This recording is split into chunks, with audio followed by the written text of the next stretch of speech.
ဒီစကားဟာအောင်မြင်ကျော်ကြားလာတဲ့လူငယ်ဆိုတော်လေးတစ်ယောက်နဲ့အသက်40ပြည့်မွေးနေ့ကိုဆင်နွှဲနေတဲ့ကလေးတစ်ယောက်မေတို့ကြားကမမျှော်လင့်ပဲပွင့်လန်းလာတဲ့အချစ်ဇာတ်လမ်းအကြောင်းပဲဖြစ်ပါတယ်။ Los Angeles မြို့ကဒီလပါတဲ့ဇာတ်လမ်းလေးတွေကိုအတူတူကြည့်ရအောင်။ဆိုလန်းကသူမရဲ့ပစ္စည်းတွေကိုတင်းဆဲနေတော့သူငယ်ချင်းဖြစ်သူရောက်လာတယ်။သူမရဲ့ခင်ပွန်းဟောင်းဒန်နီယယ်ကသူတို့သမီးလေးအစီအတွက်နာမည်ကြီးပွဲတစ်ခုရဲ့ချော်ချေပွဲလက်မှတ်တွေဝယ်ပေးထားတာပါ။အစီကသူငယ်ချင်းတွေနဲ့အတူပွဲသွားဖို့စီစဉ်ထားပြီးဆိုလန်းကတော့တာဝန်တီးတဲ့မိခင်ဘီကလေးတွေကိုခင်ပွန်းဟောင်းရဲ့အိမ်စီလိုက်ပို့ပေးရမှာဖြစ်တယ်။ဒန်နီယယ်နဲ့သူ့ရဲ့ဇနီးတို့ကအစီတို့အဖွဲ့ကိုပွဲလိုက်ပို့ပေးဖို့စီစဉ်ထားတာပါ။တစ်ဖက်မှာလဲဆိုလန်းကသူမဖတာအစီအစဉ်ရှိပါတယ်လွန်ခဲ့တဲ့20လုံးရုန်းကန်ခဲ့ရတာကြောင့်အားလရက်မှာတောတောင်ထဲတယောက်တည်းသွားပြီးကိုပြန်လဲရှာဖွေဖို့စိတ်ကူးထားတာပါ။ဒန်နီယယ်အိမ်ကိုသွားတဲ့လမ်းမှာသူမကအစီကိုအားလုံးစင်ပြေမှာပါလို့အားပေးခဲ့ပါတယ်။အိမ်ရောက်တဲ့အခါကလေးတွေကိုဒန်နီယယ်လက်ထက်ဇနီးနဲ့ရင်ကြေးနှုတ်ဆက်ပြီးကားစီကိုပြန်လာခဲ့တယ်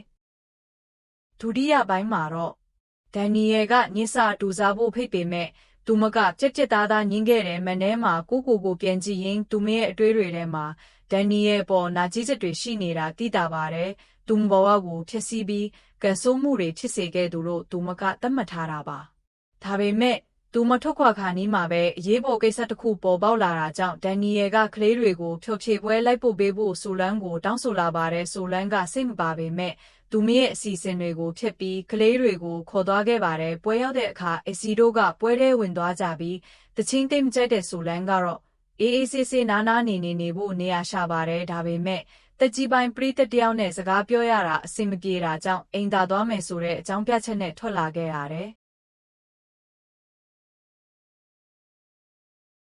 သူမလမ်းမပြီးရောက်သွားတာကတော့သူမသမီးအကြိုက်ဆုံးဝိုင်းရဲ့ခေါင်းဆောင်ဆိုတော့ Hayes ရဲ့နားနေကန်းထဲကိုပါဆိုလန်းကတောင်းပန်ပြီးပြန်ထွက်ဖို့ကြိုးစားပေမဲ့ Hayes ကပွဲမဆက်ခင်တောက်စရာတစ်ခုတောက်ဖို့ဆွဲဆောင်ပါတယ်စကားပြောရင်းနဲ့ Hayes ကဆိုလန်းဟာစင်ကယ်ချစ်မှန်းတည်သွားပြီးစိတ်ဝင်စားသွားခဲ့ပါတယ်။ပွဲအပြီးလက်မထိုးပေးတဲ့အစီအစဉ်မှာဆိုလန်းက Hayes နဲ့ထပ်ဆုံပါတယ်အစီရဲ့သူငယ်ချင်းစိတ်က Hayes ကိုဆိုလန်းရဲ့အမှုပညာပြခန်းဖွင့်ပွဲကိုဖိတ်ကြားလိုက်ပါတယ်စင်ပေါ်မှာဖြောဖြေနေတော့ Hayes ကသူခုလေးတင်ဆောင်ခဲ့တဲ့သူဆိုလန်းအတွက် Closer ဆိုတဲ့အချစ်တချင်းလေးကိုရည်ညွှန်းပြီးဆိုပြခဲ့ရတယ်။နောက်ပိုင်းမှာ Hayes ကဆိုလန်းရဲ့ပြခန်းကိုရောက်လာပြီးပြခန်းထဲကပစ္စည်းအလုံးကိုဝယ်ယူမယ်လို့ပြောပါတယ်ဆိုလန်းကဒါဟာချမ်းသာလို့ကြွားတာမျိုးဖြစ်မှာစိုးရိမ်ပေမဲ့ Hayes ကတော့ရိုးသားဝယ်ချင်တာလို့ဆိုပါတယ်။သူတို့နှစ်ဦးပုံမနီးစပ်လာပြီးဆိုလန်းရဲ့အိမ်မှာဆန်ဒွိတ်အတူလှစားရင်မိသားစုအကြောင်းတွေဘဝအကြောင်းတွေရင်ဖွင့်ဖြစ်ကြပါတယ်။ Hayes ကဒန်နီယယ်နဲ့မတူကြောင်းပြတတ်ခဲ့ပြီးသူတို့နှစ်ဦးနန်းတစ်ခုကိုကြည်နူးစွာဝေမျှခဲ့ကြပါတယ်